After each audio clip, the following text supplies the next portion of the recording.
Hey there, ladies and gentlemen. So today you are going to pretend like this is a regular day, except instead of me being there, I'm here.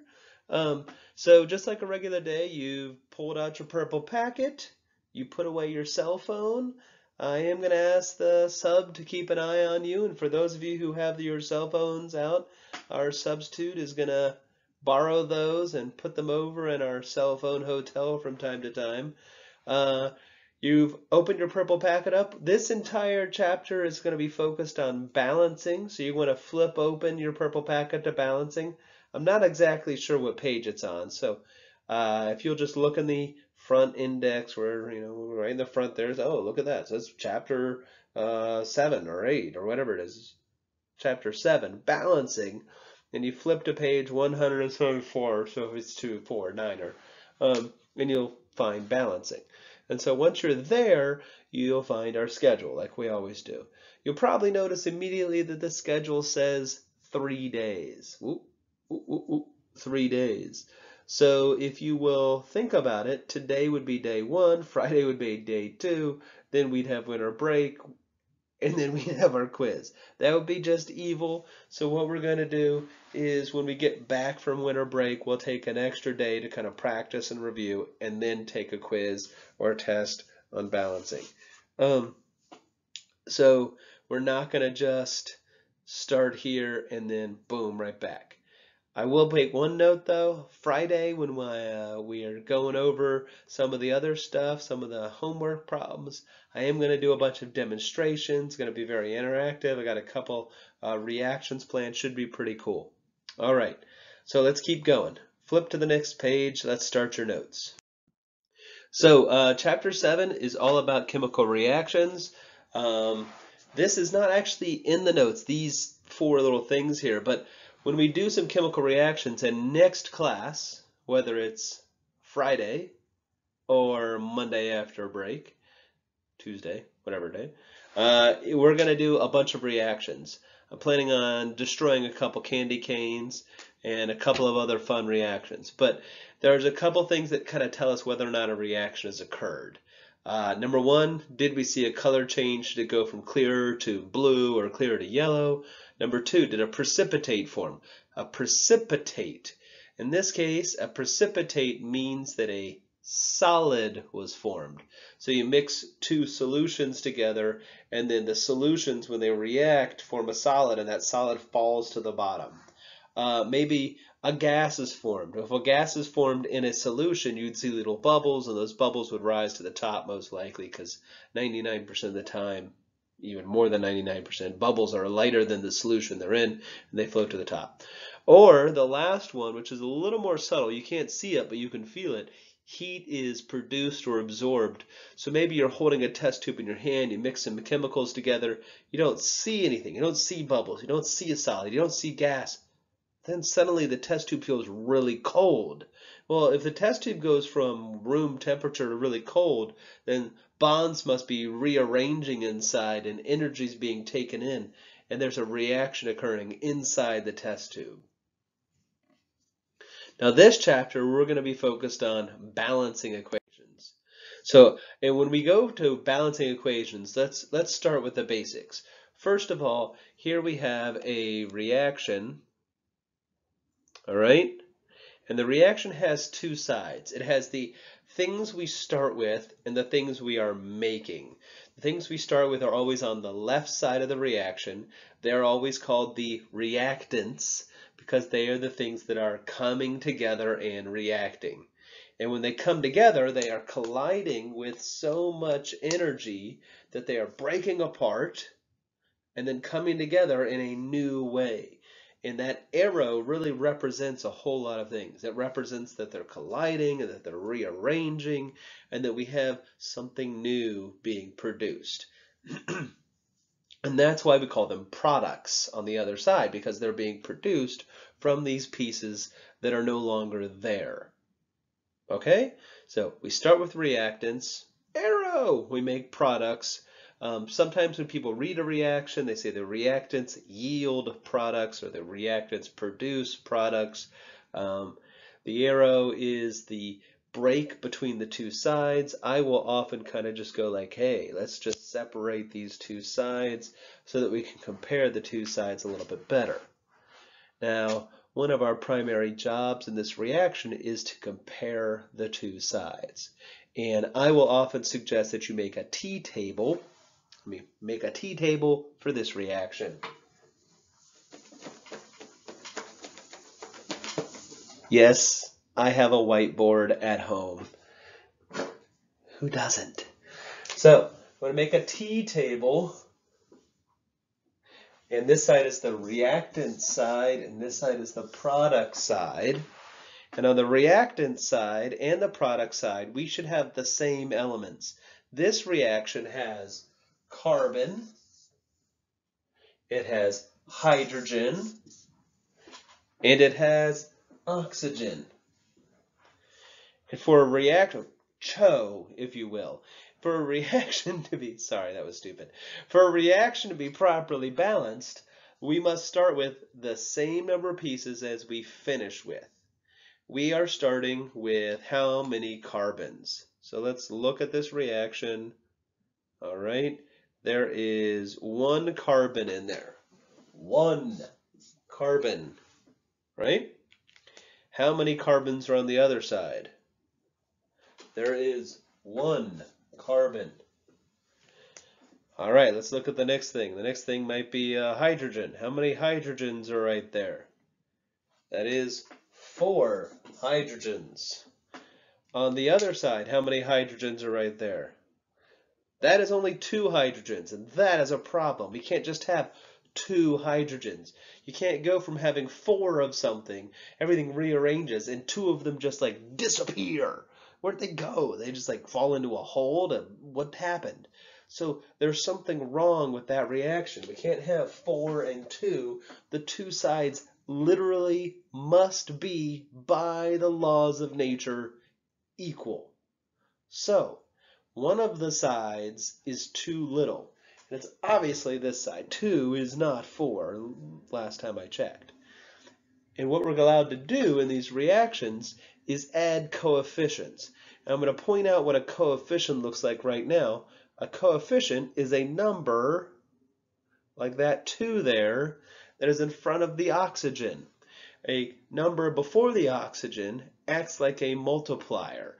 So that is 2 oxygens times the coefficient. So that was O2 times 2. O2 times 2 is 4 oxygens. There are 4 oxygens on the left side. So we're allowed to add coefficients.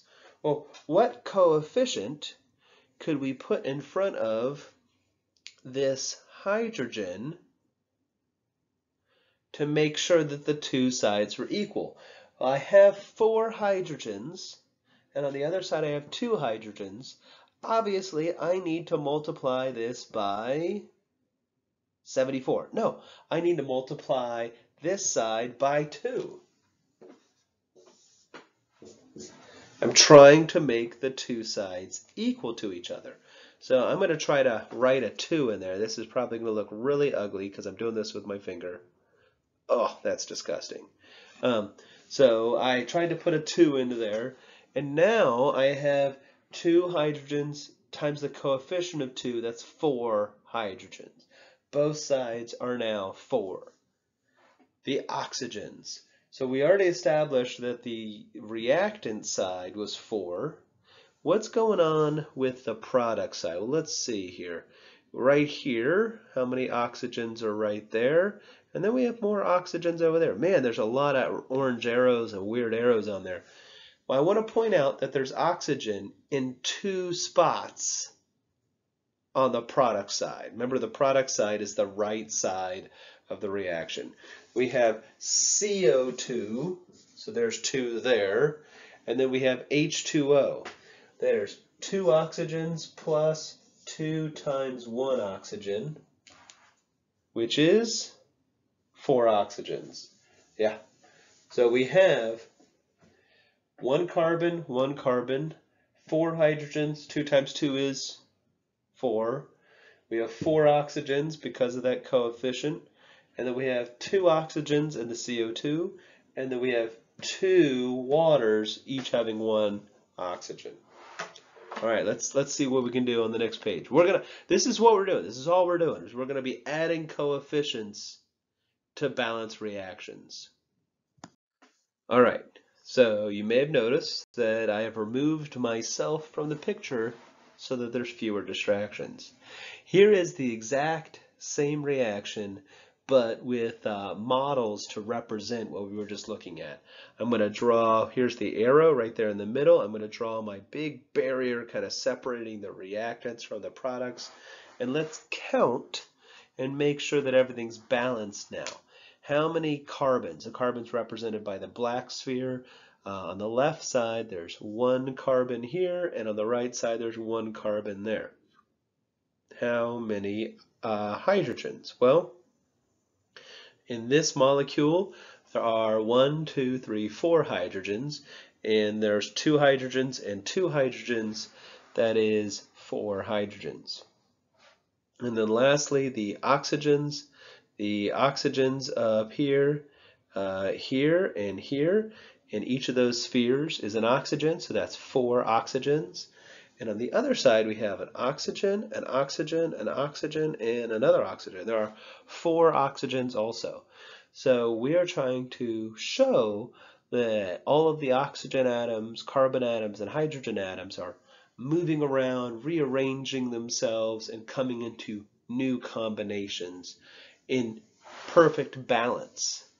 We don't lose any elements when the balance is rearranged, when the elements are rearranged, and we're trying to use coefficients. Here's a coefficient in front of the 2 oxygens and a coefficient in front of the 2 waters to represent and to help us balance the reaction out.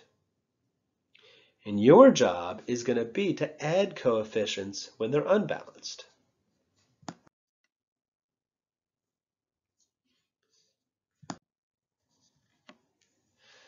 So each chemical reaction provides us with several pieces of important information. Number 1, what are the reactants? In this reaction down here, the reactants are calcium and water. Number 2, what are the products? In the reaction below here, we have calcium hydroxide and hydrogen. That's calcium hydroxide. Remember our polyatomic ions? Yeah. You need to know your polyatomic ions. I've said it 1,000 times. When can you forget them? That's right. You can't forget them until the year is out. You have to know them for the whole rest of the year. So the first thing that every reaction should show us is the identities of the reactants and elements present. We have calcium, we have water, we have calcium hydroxide, we have hydrogen. The second thing it should tell us is the relative number. For every calcium, we have 2 water molecules, producing how many calcium hydroxides? Just 1 calcium hydroxide. And it's producing a hydrogen molecule. We don't often write 1s in for coefficients, but that's okay. We're allowed to write 1s in there. These aren't very good 1s. Sorry about that, but I'm having to write with my finger at home. The last thing that the reaction should show is the state of matter for each reactant or product. States of matter are shown with the symbols S, L, and G for solid, liquid, and gas. And you can see in the example below that they are shown in tiny, smaller subscripts in italics. Now, let's be honest. If we're handwriting a problem, we're probably not going to write in italics. But can we make them in subscripts? Can we put them in parentheses? Can we put them in the approximate correct location? I think we can. Yeah, we can put them in as subscripts off to the bottom right, just like we see in this example. Is this reaction balanced? Let's take a second and think about it. How many calciums do you see on each side? I see 1 calcium here and 1 calcium there. Calciums are balanced. How many hydrogens? Well, there's a 2 there, so that doubles everything in that formula. So when you look at H2O, it's really H4O2. Everything's doubled. So that's 4 hydrogens there, right? 4 hydrogens there, and then there's 2 oxygens there. Excuse me. On the other side, we have to distribute that 2, so that's really 2 oxygens and 2 hydrogens hiding there. And then there's this addition sign, so that's 2 hydrogens plus 2 more hydrogens, and of course 2 plus 2 is 4, so the hydrogens are balanced and the oxygens are balanced also.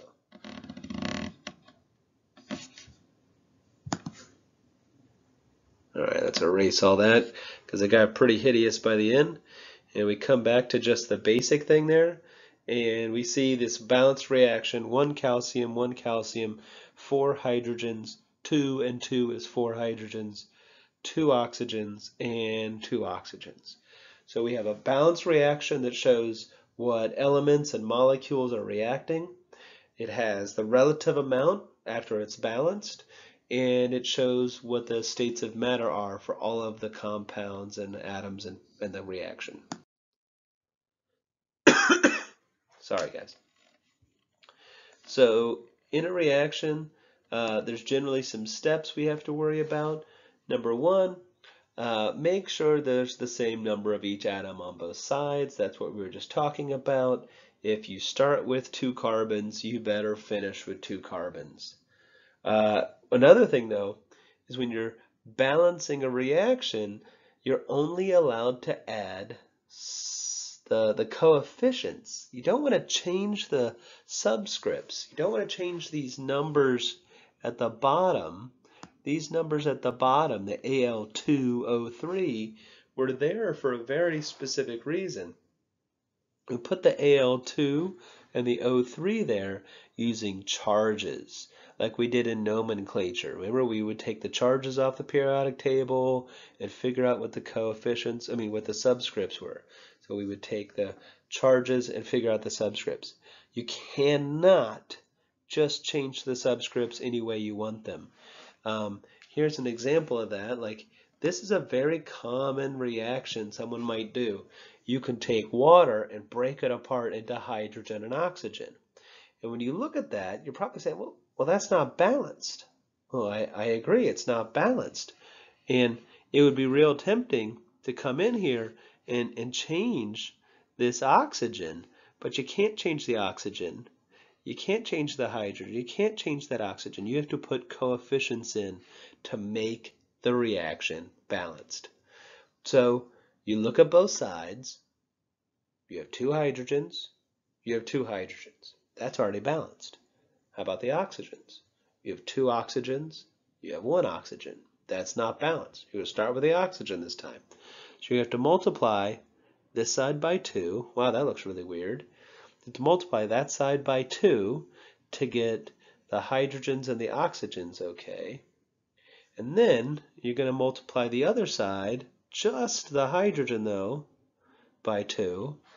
You multiply that hydrogen by 2. It doesn't impact the other oxygen. It's separated by that plus sign. So that's 2 times H2. And then the O2 is separated by the plus sign. So that's 4 hydrogens and 4 hydrogens, 2 oxygens and 2 oxygens. You really are going to have to try to practice some of this. You're going to have plenty of time in class today to practice some of worksheet 1. You're going to write unbalanced reactions using formulas. If I don't give you the charges, you're going to have to look them up on the periodic table. If I give you the names, you're going to have to use your nomenclature rules. If you struggled with nomenclature, you want to go back to that and make yourself some practice cards. Write down the 3 categories. What are the rules for molecules? What are the rules for ionic compounds? What are the rules for acids? Put them on 3 flashcards so as you're doing your homework, you have them handy. You're not trying to flip back in your notes. Here's a new thing. Down here, these 7 elements are what we call the diatomics. I think I may have hit these. I, B, R, C, L, F, O, N, H. These 7 elements, which actually form a number 7, I, B, R, C, L, F, O, N, H, on the periodic table, are always diatomic when they're alone. And that's the key. If they're alone, I'm breathing in oxygen. I'm breathing in O2. There's iodine crystals on the floor. Well, that means it's I2. I just ate sodium chloride. Wait. Sodium chloride, that's sodium in chlorine, not just chlorine. So since chlorine's not by itself, you can completely ignore this diatomic rule. You still have to use the rule for sodium chloride, though, which is use the charges. All right, use coefficients. If your ratio can be reduced, though this number 3, we have a 2, 2, and 1 ratio. So that could also be written 4, 4, and 2 ratio. And we're not doing math there. That's not 2 plus 4 equals 4, by the way. I hope you don't think that. I'm saying the coefficients could be 2, 2, and 1, or there could be 4, 4, and 2. And anytime you run into a multiple like 4, 4, 2, and all of them can be divided by the same thing, you need to reduce them down. We're always looking for the lowest number ratio. As you are trying to balance reactions, one of the biggest hints is change odd numbers into even numbers by multiplying by 2. So if you have something 3, just put a coefficient of 2 in front. Get them to even. Even numbers are way easier to balance. Another big hint is quite often oxygen and hydrogen get split apart into multiple locations, so you want to just save them for last. So oxygen is almost last in about 75% of its problems. All right, here's an example. Is this reaction balanced?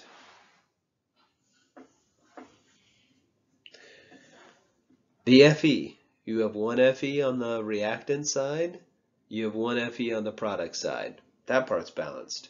You have 1 oxygen on the left side, you have 1 oxygen on the right side. That part's balanced. You have 1 lithium on the left side, you have 2 lithiums on the right side. That's not balanced. We need to add a coefficient of 2, which really means that there needs to be another lithium down there, so that there's 2 lithium atoms that are bonding with that oxygen, and now the iron is by itself. We need to add a lithium coefficient of 2 to balance that reaction. Up here, I just want to point out that I had used their charges when I made those compounds. I said Fe is a +2, oxygen's a -2, so it's a 1-to-1 ratio. But on the lithium oxide, lithium's a +1, oxygen's a -2, so it's a 2-to-1 ratio for that ionic compound.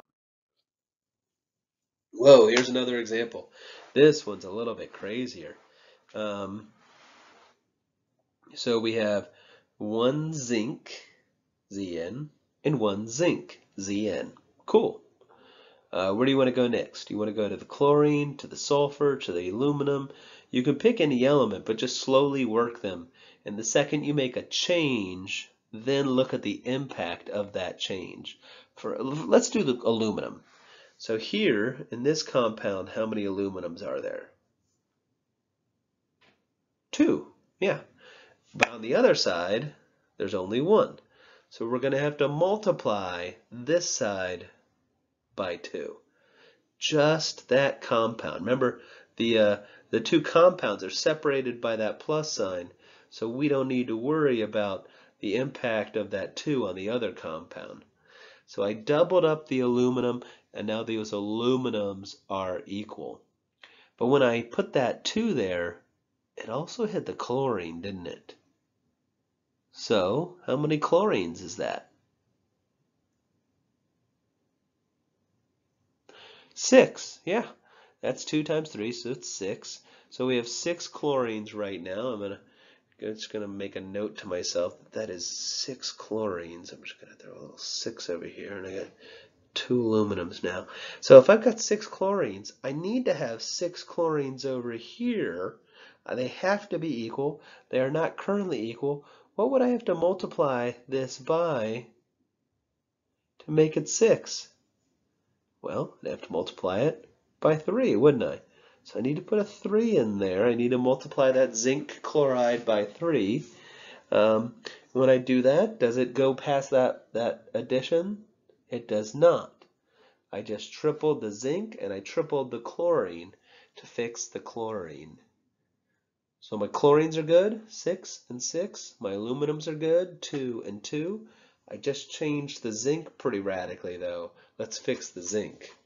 So if these zincs are at 3 and these zincs are at 1, I gotta multiply that by 3. So I just fixed the zinc, 3 and 3. Now let's look at the sulfur. Hey, look at that. That was 1 sulfur times 3, good. And that's 3 sulfurs. They're equal. Cool. So the coefficients for this reaction are 3. You could put a 1 in there if you want to. 3 and a 2. Those are those coefficients. 3, 1, 3, 2. And now we have a balanced reaction by adding the proper coefficients. All right, let's take a minute or two. You guys pause the video here and try these problems. Come back in about 2 minutes and check to see how you did.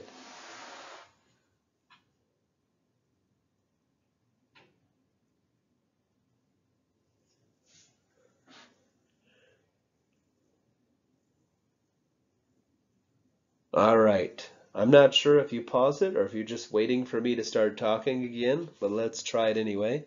So I have 3 carbons, so I multiplied this by 3 to fix my carbons. I also had 8 hydrogens, so I put a 4 here. Now I want to point out that there's oxygens here and here, and that makes it a little trickier. This is actually 6 oxygens because it's a coefficient of 3 times 2. And this is 4 oxygens because it's a coefficient of 4 times 1. What is 6 plus 4? 10. I need to have 10 oxygens. So if I have to have 3 times 2, 6, 4 times 1, 4, I need to have 10 oxygens. So this coefficient right here needs to be a 5 so that I have 10 oxygens. That's the answer to number 1. It is 1, 5, 3, 4. Let's go on to number 2. It doesn't matter if you start with a nitrogen or an oxygen. The general rule was do oxygen last, so we'll do that. We have 1 nitrogen. Here we have 2 and 1. 2 plus 1, of course, is 3. This was only 1, so we're going to multiply this by 3, and we fix the nitrogen. 2 plus 1 is 3, so we multiply that one by 3 to get them equal. Does that fix the oxygen? Well, let's slow down and take a look. We have 1 oxygen and 2 oxygens, also known as 3. And over here we had 1 oxygen times 3, so we're now equal for the oxygens as well. All right, next question and the last question. A little bit on the tricky side. Let's see what we can do here. You know what? I'm going to do the mistakes. Yeah, that sounds like fun. All right. All right, so I'm going to start with the nitrogen. Nitrogen's good. Yep. Oxygens are all messed up. But the rule was oxygens last. So I'm going to go to hydrogens next. There's 1, 2 hydrogens here. I'm going to multiply that by 2 to get the hydrogens equal.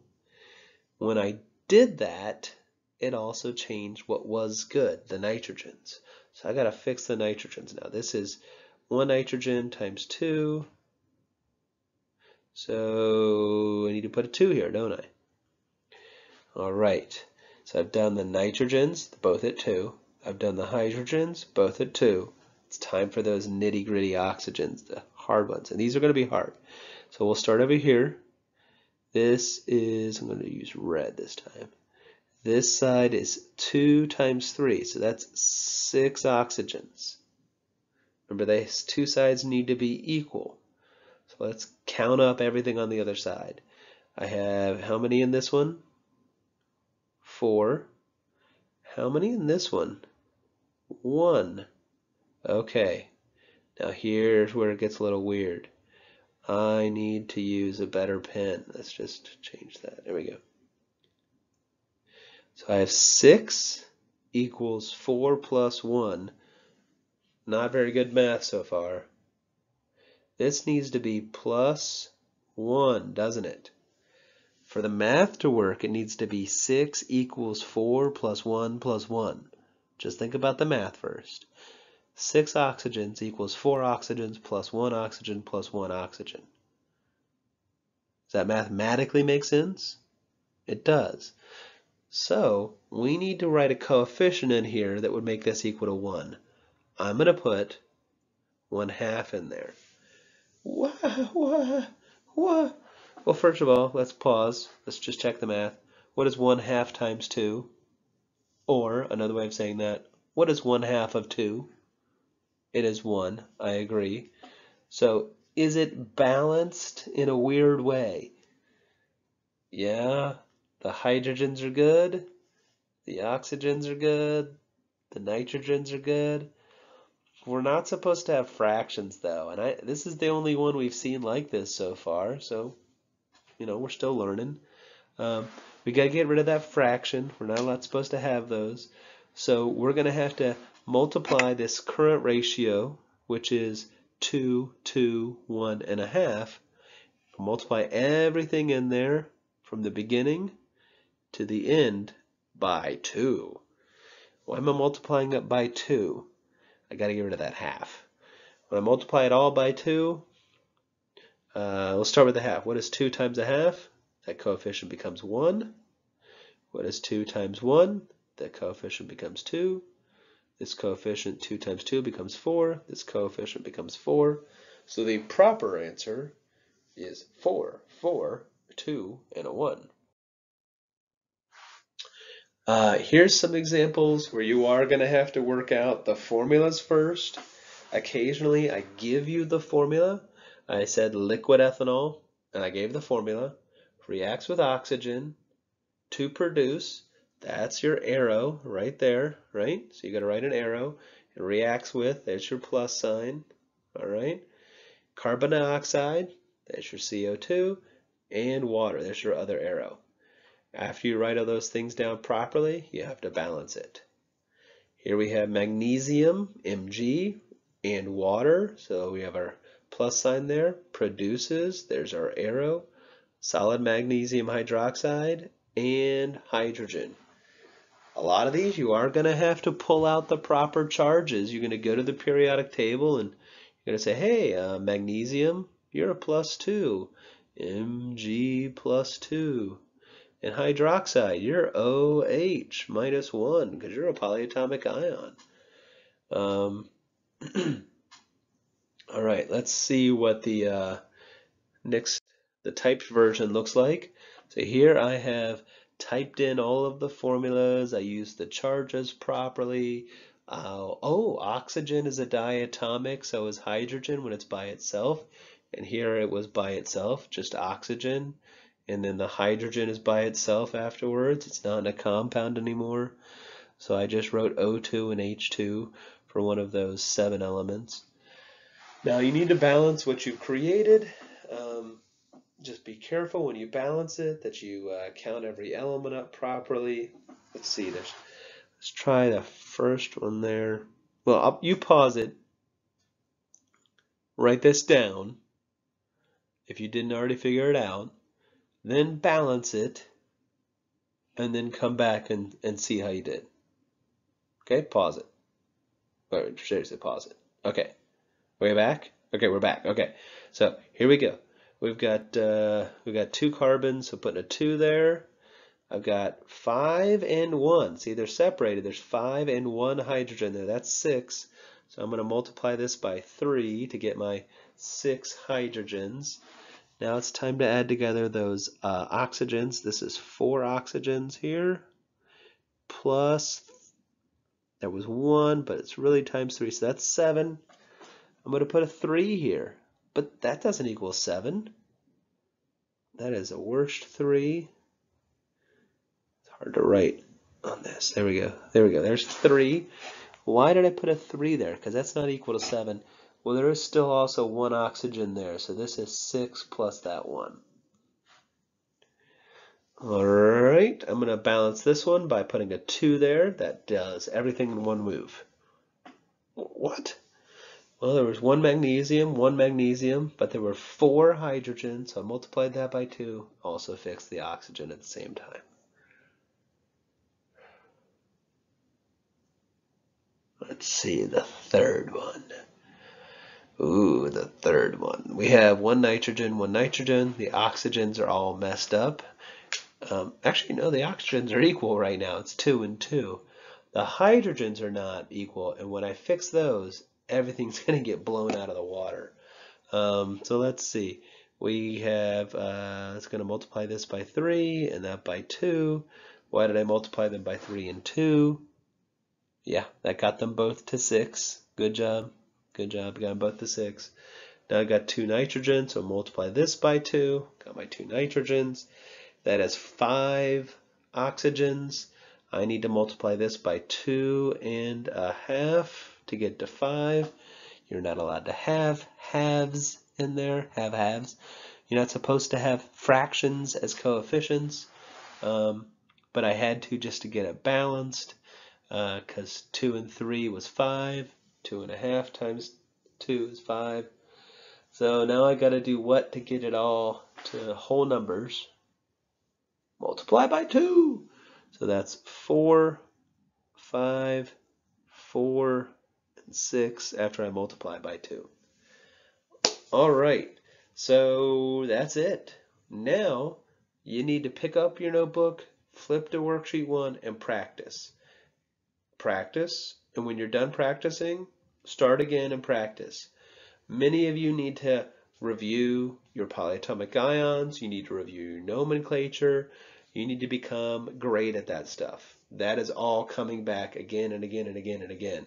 You can't give up on it. You got to keep pushing yourself. You can do it. I have faith in you. All right. I want you to use the rest of the period to practice your homework, so when I check it next class, it's great.